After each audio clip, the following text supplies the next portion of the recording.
welcome to my channel. I'm Tiffany, a retired librarian turned homeschool mom. And in this video, we're going to be looking at a book. This is History Notes, Book 12, Fashion Women in the 1800s by, I'm assuming it's Suzi, Suzi Love. So this is kind of an interesting book. It shows a lot of historical pictures. It talks about the fashion style of the 1800s. So this is, this will trash move over until the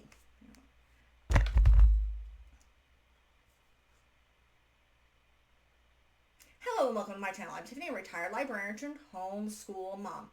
And in this video, we're going to be looking at a fashion book because Caroline does not actually have a fashion studio. So we're going to be looking at this book. So this is History Notes, Book 12, Fashion Women in the 1800s. So by Suzi Love.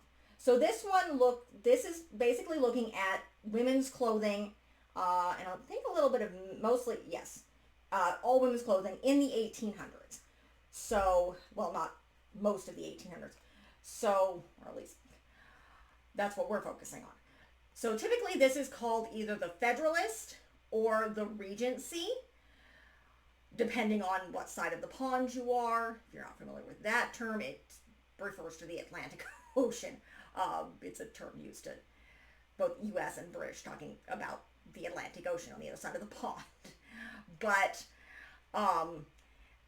again, the English, despite the fact they were fighting Napoleon, were influenced by the styles, as was the United States. So, again, in the U.S., they called it the Federalist era, or the Napoleonic. This is also the time where you see a lot of Jane Austen, though she is later or earlier in the time period. I'm not quite sure.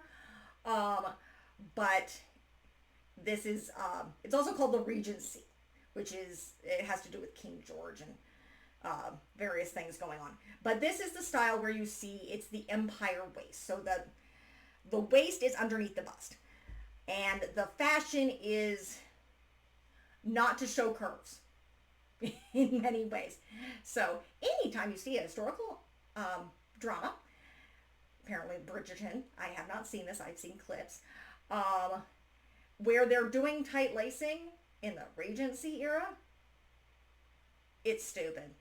It's just, it's so stupid. This is not the style. They do not need this, not to mention they can't do it. They don't have metal grommets. Metal grommets are one of the things that show up in the Victorian era. The little metal round things that go around the holes. You cannot tight lace in the stays, which they didn't have corsets yet. That was not a term until later in the 1800s. So, again, Caroline in 1812, Felicity further back would refer to them as stays, not a corset. Kirsten, who we'll be dealing with later, who is in the 1850s, could go either way. But the point is, in this era, with the empire waist, you were not showing off your waist. There was no reason to try to show off your curves or to tighten your belly because it wasn't necessary. A lot of the stays, you have wrap stays. I have a pair of those for my daughter's Caroline, which comes in two pieces and they wrap around. And they literally end here. Sometimes they'll go further down to flatten the chest. If you want something closer to modern, think the 1920s.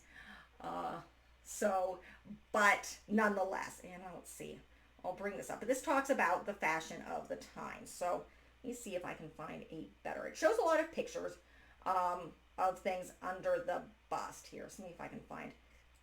They do quite a few empire waist. So see if I can enlarge this and show this up to the camera. So this is going to be an empire waist. So it's underneath here. There is absolutely no reason for a corset of any sort. But that's what this book shows. It shows a lot of the clothing here. I get out of this area. And shows the fashion plates, which were pretty much similar to like magazines. It would be the pictures in the magazines, only they're drawings. So, but they have a lot of the empire waist. It talks about some of the trains that they would have. Obviously, Caroline would not be doing this unless she was doing something really fancy in possibly when she was older, or maybe her wedding dress. that she would do. And you had different sleeves, you had different patterns. It talks about the embroidery. It talks about different clothing, afternoon dresses, morning dresses, evening gowns. It does go into talking about the 1800s accessories. So this is when, as we talked about, I think I talked about a little bit with Felicity, they have pockets. So back then she would have worn pockets underneath her skirts. Meanwhile, in this era, they don't have a lot of petticoats. So this is when you get the ridicules, as they called them, which were the little purses. So let me see if I can show the actual pictures of these things. It does talk a little bit about these Spencer jackets, which I'll show a picture of. If I can bring that up. Dark purple. Here we go. Let me show that. So this is one of their little Spencer jackets. So these are the very short, long sleeve jackets. The doll Caroline does in fact have one of these. But they did decent with her clothing. One of the things I do find funny with this is they talk about turbans, which were kind of popular, but apparently frowned upon. So, again, people are going to criticize. They're going to criticize certain fashions, depending. And of course, you would have little wraps that would go over your shoulders, because during the day you're not showing off your bosom. So we're not showing off that area. In the evening's a different story. But during the day, you were modest. In the evening, not so much. So yeah, there was a fair bit of cleavage going on during this time period. And apparently not as bad as the 1500s. 1500s apparently were really, really, really bad when it comes to showing off the girls, so to speak. So they also had various wraps. It talks about the gloves. They would have embroidered gloves at this time.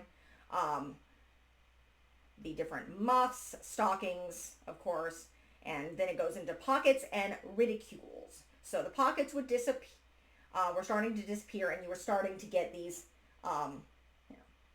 these little bags. So these are the ridicules, I believe is how they're pronounced. So this was kind of the start of purses as we know them today.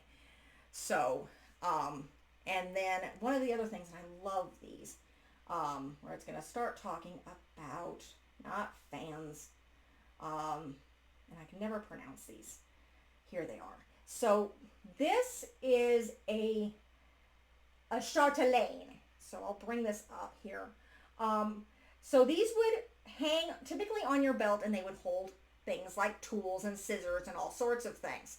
So this is also kind of depending on what you did, seamstresses would have all sorts of different things and stuff like that. So that was, I find those immensely interesting. So they have various different pictures of different ones of those. They have these various other little accessories that they would have during the time period. Now it does talk about the underclothing. So you also continue to have the shifts, the various small petticoats in this time period. Let me see if I can find. So this is one of the versions of the stays that they had. So again, this book is really interesting because it shows a lot of pictures. So if you're looking at fashion of the time, this is a really great book to have. It's really simple. Let me see if I can find a pair of wrap stays. No. Not seeing a pair of wrap stays. Did I miss them? But no. This is, no, those aren't wrap stays. But yeah.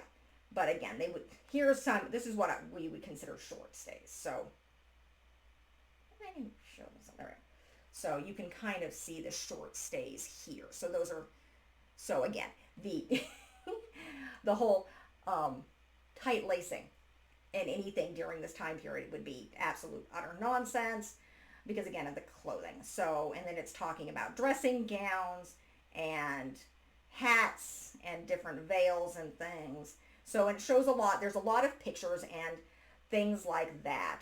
They talk about the underwear, and then it has, of course, various glossaries where you can look at the different terminology.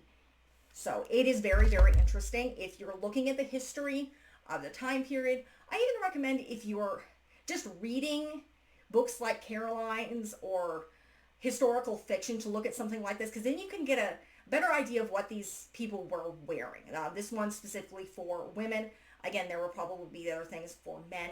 Just kind of understand the background and how they were dressing and what certain things were. So I find this book extremely interesting. There's lots of pictures. It explains a lot of things about what they were wearing and the time periods, and it shows examples of actual clothing as well as the fashion plates. So highly interesting book, very much recommend it. But so, and it fits well with Caroline. It took me a while to find something to do for her, what would be considered her fashion studio. So that is it for this review. If you like what you see, be sure to like and subscribe.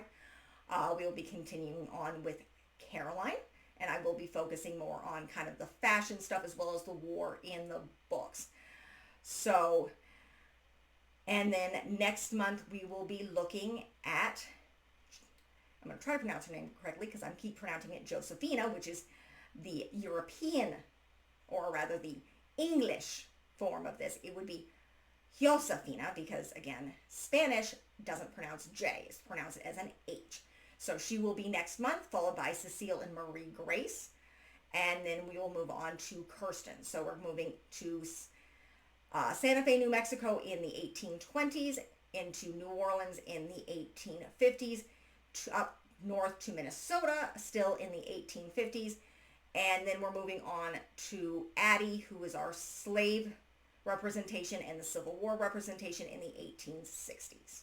So if you like what you see, be sure to like and subscribe, and I will see you next time. Thank you.